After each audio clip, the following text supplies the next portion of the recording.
We Tamil நேயர்களுக்கு வணக்கம். Welcome to the show. செய்தி சொல்லட்டுமா? சென்னையில இருக்கக்கூடிய பெரும்பாலான நீர்நிலைகள்ல மனிதர்களுக்கு ஆபத்து விளைவிக்கக்கூடிய BFAS அப்படிங்கிற ஒரு நச்சுக்கழிவு அனுமதிக்கப்பட்ட அளவை விட அதிகமா இருப்பதாக சென்னை IIT கடந்த ஆண்டு ஏப்ரல் மாதம் ஒரு ஆய்வறிக்கையை சமர்ப்பிச்சது. ஆனா சென்னையில இருக்கக்கூடிய நீர்நிலைகள்ல இந்த ரசாயனம் அனுமதிக்கப்பட்ட அளவை விட குறைவாக தான் இருக்குன்னு மாசு கட்டுப்பாட்டு வாரியம் சொல்லுது. சென்னை IIT நிறுவனம் நடத்திய இந்த ஆய்வின்படி இந்த ரசாயன கழிவுகள் மனிதர்களுக்கு ரொம்ப தீவிரமான உடல் உபாதைகளை ஏற்படுத்த வாய்ப்பு இருக்கு. புற்றுநோய் வரைக்கும் வரக்கூடிய வாய்ப்பு இந்த கழிவுகளால இருக்குன்னு எச்சரிக்குது. இப்படி ஒரு குற்றச்சாட்டை வச்சும் மாசு கட்டுப்பாட்டு வாரியம் அந்த ஆய்வுல சொல்லப்பட்டது போல அந்த நச்சு கழிவுகள் நீர்நிலைகள்ல இல்ல அப்படின்னு மறுக்குது. இந்த PFAS சொல்லப்படும் நச்சு கழிவுகள்னா என்ன? PFAS அதாவது பாலிஃப்ளூரோ ஆல்கைல் சப்ஸ்டன்ஸ் என்று சொல்லப்படும் இந்த நச்சு கழிவுகள் தான். இது ஏன் மனிதர்களுக்கு ரொம்ப ஆபத்து விளைவிக்க கூடியதுன்னு சொல்றதுன்னா, இந்த ரசாயனத்தோட மூலக்கூறுகள் தண்ணியில எளிதில் உடையாது. அப்போ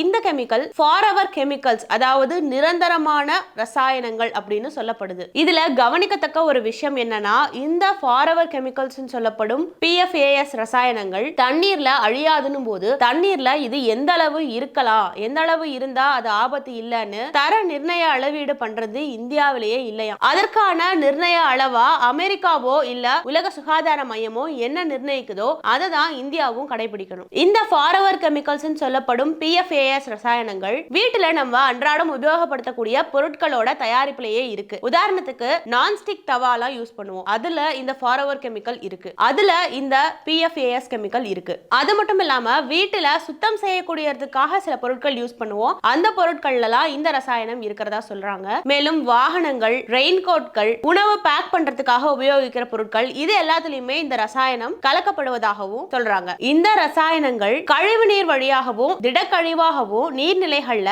கலக்கிறதாகவும் சுத்திகரிக்கப்பட்ட குடிநீர்ல கூட இந்த ரசாயனம் கலந்திருக்கிறதாகவும் IITயின் ஆய்வு சொல்லுது. சென்னையில இருக்கக்கூடிய மக்கள் பெரும்பாலும் சுத்திகரிக்கப்பட்ட குடிநீர் தான் உபயோகிப்பாங்க. அப்படி இருக்கும் பட்சத்துல அந்த சுத்திகரிக்கப்பட்ட குடிநீர்ல கூட இந்த ரசாயன கழிவுகள் கலந்திருக்கணும் போது இது மனிதர்களுக்கு ஆபத்தை விளைவிக்க கூடியது அப்படின்னு எச்சரிக்கிறாங்க. சென்னை நீர்நிலைகள்ல நடத்திய இந்த ஆய்வின் அறிக்கையை என்விரான்மெண்டல் சயின்சஸ் யூரோப் அப்படிங்கிற ஒரு அறிவியல் ஆய்விதழ்ல சென்னை IIT வெளியிடுது. கடந்த ஏப்ரல் மாதம் வெளியிடப்பட்ட இந்த அறிக்கையின்படி என்ன சொல்லப்படுதுன்னா, சென்னையின் முக்கிய நீர்நிலைகளான அடையாறு, பக்கிங்ஹாம் கால்வாய், செம்பரம்பாக்கம் ஏரி போன்ற நீர்நிலைகள்ல இருந்து மாதிரிகளை சேகரித்து அதுல ஆய்வுகள் நடத்தப்பட்டிருக்கு. மேலும் குடிநீர் சுத்திகரிப்பு நிலையத்துல இருக்கக்கூடிய மாதிரிகளையும் பெருங்குடியில இருக்கக்கூடிய குப்பை கிடங்குகள்ல சுத்தி உள்ள நீர்நிலைகள்ல இருக்கக்கூடிய நீர் மாதிரிகளையும் எடுத்து ஆய்வுக்கு உட்படுத்தியிருக்கு சென்னை IIT. இந்த மாதிரிகளை எடுத்து பரிசோதனை செய்து பார்க்கும்போது EPA என்று சொல்லப்படும் அமெரிக்காவின் சுற்றுச்சூழல் பாதுகாப்பு முகமையோட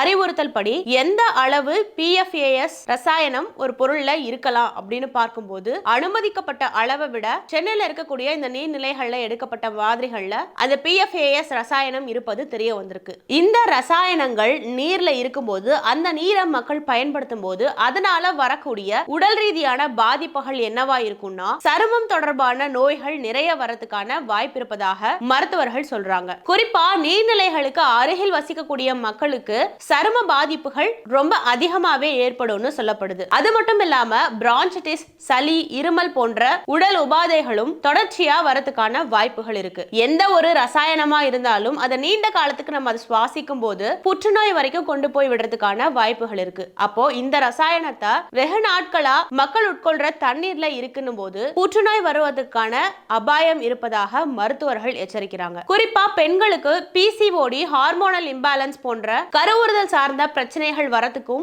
இது ஒரு வாய்ப்பாக இருக்கும்னு மருத்துவர்கள் எச்சரிக்கிறாங்க. சென்னை IIT-ஆல சொல்லப்பட்டது போல இந்த சென்னையில உள்ள நீர்நிலைகள்ல இருக்கக்கூடிய PFAS ரசாயன பொருட்கள் அனுமதிக்கப்பட்ட அளவை விட அதிகமா இல்ல, குறைவாக தான் இருக்கு அப்படின்னு தமிழ்நாடு மாசு கட்டுப்பாட்டு வாரியம் சொல்லுது. மேலும் இது தொடர்பான ஒரு அறிக்கையையும் தேசிய பசுமை தீர்ப்பாயத்துல சமர்ப்பிக்குது. அதன்படி அடையாறு, பக்கிங்ஹாம் கால்வாய் பகுதிகளில் சுமார் 30 இடங்கள்ல நீர் மாதிரிகளை சேகரிச்சு அதுல ஆய்வு நடத்தணும். அதுல இந்த ரசாயன கழிவுகள், அதாவது PFAS சொல்லப்படும் ரசாயன கழிவுகள் தண்ணீர்ல அனுமதிக்கப்பட்ட அளவை விட குறைவாக இருக்கிறதாக தான் தெரிகிறதுன்னு தமிழ்நாடு மாசு கட்டுப்பாட்டு வாரியம் அந்த அறிக்கையில சமர்ப்பிக்குது. ஆனாலும் சில பகுதிகளில் இரும்பு மற்றும் புளோரைடு ஆகியவற்றின் அளவு அதிகமா இருப்பதாக அந்த ஆய்வின் முடிவா சமர்ப்பிக்குது. அது மட்டும் இல்லாம இருங்காட்டுக்கோட்டை சிப்காட் தொழில்பேட்டையில கழிவுநீர் சுத்திகரிப்பு நடவடிக்கைகளும் தீவிரமா தான் மேற்கொள்ளப்பட்டு வருது. சரியான நடைமுறையில தான் இது சுத்திகரிக்கப்படுது அப்படின்னு மாசு கட்டுப்பாட்டு வாரியம் தேசிய பசுமை தீர்ப்பாயத்துக்கிட்ட சொல்லுது. மாசு கட்டுப்பாட்டு வாரியம் தன்னுடைய ஆய்வின் முடிவா சில விஷயங்களை சொல்லும் போது இந்த ஆய்வுகள்லாம் மேலோட்டமான ஆய்வுகளா தான் இருக்கும். அடிப்படையான சில ரசாயனங்களோட அளவை மட்டும்தான் அதுல பரிசோதிச்சு பார்ப்பாங்க. கன உலோகங்களை தொடர்ச்சியா பரிசோதனை செய்து பார்க்க மாட்டாங்க. இதனாலதான் மேலோட்டமான ஒரு அறிக்கை கொடுத்து நச்சு பொருட்கள் இல்லன்னு மாசு கட்டுப்பாட்டு வாரியம் சொல்லுதுன்னு பூவுலகின் நண்பர்களில் ஒருவரான பிரபாகரன் சொல்றாரு. அப்போ இந்த மாதிரியான மேலோட்டமான ஒரு தரவுகளோட ஒரு அறிக்கை கொடுக்கும் போது இங்க இருக்கக்கூடிய தண்ணீர் சுத்திகரிப்பாதான் இருக்குன்னு சொல்ல முடியாது. இந்த ரசாயனங்கள் என்னதான் குறைவான அளவுல இருக்குன்னு சொன்னாலும் அந்த குறைவான அளவு கூட மக்களுக்கு பெரிய ஆபத்தாக தான் இருக்கும்னு பூவுலகின் நண்பர் பிரபாகரன் சொல்றாரு. இந்த வீட்டு உபயோக பொருட்கள்ல PFAS ரசாயனங்கள் இருந்தாலும் இது எல்லாம் தயாரிக்கப்படுற தொழிற்சாலைகள்ல இருந்துதான் அதிக அளவுல நீர்நிலைகள்ல கலக்கப்படுவதாக சமூக ஆர்வலர்கள் சுற்றுச்சூழல் ஆய்வாளர்கள் சொல்றாங்க. பெரும்பாலும் என்னதான் 3 மாதங்களுக்கு ஒரு முறை இது போன்ற தொழிற்சாலைகள்ல ஆய்வுகள் நடத்தப்பட்டாலும் முறையா அங்க இருக்கக்கூடிய கழிவுகள் சுத்திகரிக்கப்படுதான்னு ஒரு மேற்பார்வையில இருந்துகிட்டே இருந்தாலும் மழைக்காலங்கள்ல கழிவு நீரை எளிதில் நீர்நிலைகள்ல திறந்து விட்டுடுறாங்க. அப்படி இருக்கும்போது நீர்நிலைகள் அதிக அளவுல மாசடைவதற்கான வாய்ப்பு மழைக்காலங்கள்ல இருக்கு அப்படின்னு பூவுலகின் நண்பர் பிரபாகரன் குற்றம் சாட்டுறாரு. இது தொடர்பா மாசு கட்டுப்பாட்டு வாரியம் தரப்புல கொடுக்கக்கூடிய பதில் என்னவா இருக்குன்னா, இப்ப இருக்கக்கூடிய தொழிற்சாலைகள்ல ஜீரோ லிக்விட் டிஸ்சார்ஜ் முறைய தீவிரமா பயன்படுத்தணும்னு அறிவுறுத்திட்டு தான் வரும். அதன்படி முறையா அந்த கழிவுகள் எல்லாம் சுத்திகரிக்கப்பட்டு தான் வருது. ஒன்னு ஜீரோ லிக்விட் டிஸ்சார்ஜ் முறையில அந்த கழிவுகளை சுத்திகரிக்கணும். அப்படி இல்ல தொழிற்சாலையிலே அந்த கழிவுகள் வைத்திருக்கணும். சுற்றுச்சூழல் பாதிக்கப்படாதவாறு அந்த கழிவுகளை அகற்றப்படணும் அப்படின்னு தான் எல்லா தொழிற்சாலைகளுக்கும் அறிவுறுத்தப்பட்டிருக்கிறதாக மாசு கட்டுப்பாட்டு வாரியத்தின் உறுப்பினர் செயலாளர் கண்ணன் சொல்றாரு. ஆனா IIT தரப்புல இருந்து இந்த மாசு கட்டுப்பாட்டு வாரியத்தின் மறுப்புக்கு என்ன சொல்லப்படுதுன்னா, IIT நிறுவனம் மேற்கொண்ட அந்த மாதிரிகள் எங்கெங்கிருந்து எடுக்கப்பட்டதோ அந்த இடங்கள்ல மாசு கட்டுப்பாட்டு வாரியம் முறையா மாதிரிகளை எடுத்தாங்களான்னு தெரியல. வேற ஏதோ இடங்கள்ல இருந்து ரசாயனங்கள் கம்மியா இருக்கிறதாக தரவுகள்ல சொல்லப்படுதுன்னா, நாங்க எந்த இடத்துல அந்த ஆய்வு மேற்கொண்டோமோ அதே இடத்துல மாசு கட்டுப்பாட்டு வாரியமும் ஆய்வு மேற்கொள்ளட்டும், அப்போ இதற்கான முடிவுகள் தெரியும் அப்படின்னு IIT தரப்புல இருந்து சொல்லப்படுது. மேலும் இந்த PFAS ரசாயனங்கள் தண்ணீர்ல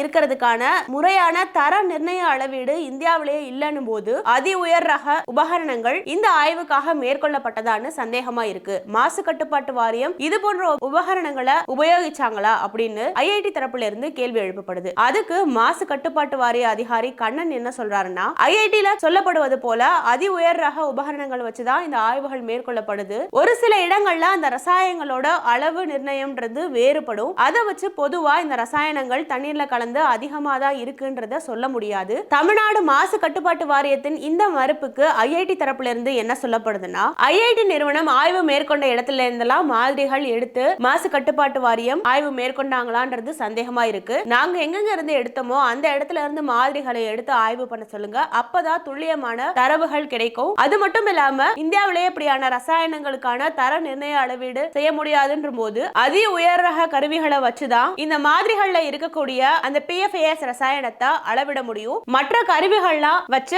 ஆய்வு மேற்கொண்டா குறைந்த அளவிலான ரசாயனங்களை தெளிவா துல்லியமா அது காட்டாது. அப்போ அந்த இடத்துல தரவுகள் வேறுபட வாய்ப்பு இருக்கு. நாங்க எந்த இடத்துல ஆய்வுகள் மேற்கொண்டோமோ அந்த இடத்துல இருந்து மாதிரிகள் எடுத்து மாசு கட்டுப்பாட்டு வாரியம் ஆய்வு மேற்கொள்ளட்டும், அப்பதான் துல்லியமான தீர்வு தெரியும் அப்படின்னு IIT தரப்புல இருந்து சொல்லப்படுது. இதற்கு மாசு கட்டுப்பாட்டு வாரியத்தின் அதிகாரி கண்ணன் என்ன சொல்றாருன்னா, நாங்க ஆய்வு மேற்கொள்ள உபயோகப்படுத்தினதும் அதி உயர் ரக கருவிகள் தான். IIT நிறுவனம் சொல்ற இடத்துல கூட நாங்க எடுத்து மாதிரிகளை ஆய்வுக்கு உட்படுத்தி தரவுகளை எடுக்க தயாராக தான் இருக்கும் அப்படின்னு சொல்லியிருக்கு. பல இடங்கள்ல இருந்து சென்னைக்கு வந்து தொழில் செய்யக்கூடிய வேலை செய்யக்கூடிய ஆட்கள் நிறைய பேர் இருக்காங்க. மக்கள் தொகை அதிகமாக இருக்கக்கூடிய ஒரு இடமாக தான் சென்னை இருக்கு. அப்போ மக்களுக்கான நீர் ஆதாரங்களா இருக்கக்கூடிய நீர்நிலைகள்ல மக்களை அச்சுறுத்தும் விதமாக இருக்கக்கூடிய இந்த ரசாயனங்கள் இருக்குன்னு போது தமிழக அரசே அதை மறுக்குது. நீர்நிலைகளை ஆய்வுக்கு உட்படுத்தி அதுல இருக்கக்கூடிய சந்தேகங்களை களைய முற்படாம அப்படியான எந்த விதமான ரசாயன கலப்பும் இல்லைன்னு தொடர்ந்து அரசு இப்படி பதில் சொல்லிட்டு வர்றது இயற்கை சூழல் மேலையும் மக்களோட வாழ்க்கை மேலையும் அரசுக்கு இருக்கிற மெத்தன போக்கதா காட்டுதுன்னு சமூக ஆர்வலர்களும் சுற்றுச்சூழல் ஆர்வலர்களும் சொல்றாங்க. தொழிற்சாலைகள்ல இருக்கக்கூடிய கழிவுகள்னாலதான் இந்த நீர்நிலைகள் பாதிக்கப்படுதுன்னு சொல்லும் போது மக்கள் என்னதான் போராடினாலும் ஒரு சில இடங்கள்ல அனல் மின் நிலையங்கள் தொழிற்சாலைகள்னு புதிதாக உருவாக்க அரசு முற்படுது. இந்த பட்சத்துல இப்படி இருக்க அந்த தொழிற்சாலைகள்னால இந்த தண்ணீர் பாதிக்கப்படுதுன்னு சொல்லும் போது அரசு அதை மறுக்குதுன்னா வெறும் வியாபார நோக்கத்தோட தொழில் ரீதியான சில பலன்களுக்காக மட்டுமே அரசு இயங்குவதாக தான் தெரியுது. இதுல மக்களோட நலன் பாதிக்கப்படுதுன்னு போது எந்த மாதிரியான பாதிப்பு, அதற்கான தீர்வுகள் என்ன, மாற்று வழிகள் என்ன அப்படின்னு யோசிச்சு அதற்கான ஆலோசனைகளை மேற்கொள்ளாம இப்படி ஒரு ஆய்வுல தெரிய வந்த தகவல்களை கூட இல்ல சரியாதான் எல்லாம் இயங்கிட்டு இருக்குன்னு அரசு மறுக்குதுன்னு போது மக்களுக்கு பதில் சொல்ற இடத்துல அரசு இருக்கு. இது தொடர்பா தேசிய பசுமை தீர்ப்பாயம் அடுத்து என்ன நடவடிக்கை எடுக்க போகுது, அரசு அதுக்கு எப்படி பதிலளிக்க போகுதுன்னு பொறுத்திருந்துதான் பார்க்கணும்.